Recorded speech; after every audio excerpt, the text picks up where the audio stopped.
Recreating startup efficiency in a large company is bullshit. It says to the employees that management doesn't know why their big company is inefficient. How do managers come to say misguided things like, you all have to behave more like a startup?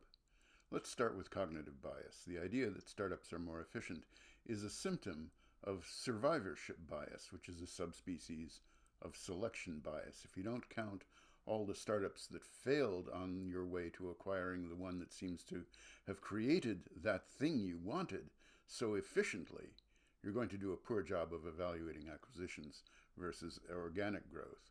Big companies should have the resources and know how to use them in a way that would be even more efficient than acquiring a startup to create products. If that's not happening at a big company, it means they're not using their own resources effectively. And that is a senior management problem. It's not going to get solved by having someone from senior management exhort the rank and file to behave more like a startup.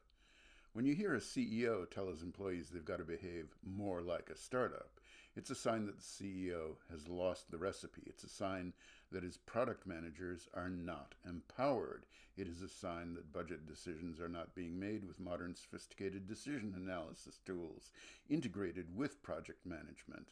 Occasionally, CEOs need to be inspirational. But even in that, they need to do it more by example than by proclamation. They need to show that the company is a well-oiled machine, whereas successful startups are often the product of good fortune. This applies most of all to technology companies. They've got buildings full of really smart people. Those people are going to be able to figure out what I've just said here. They're not going to be susceptible to artificial urgency. The effect of trying to get these people to, quote, behave like a startup in an environment that is falling into an inefficiency will be to alienate them and make them cynical. And that is the downward spiral.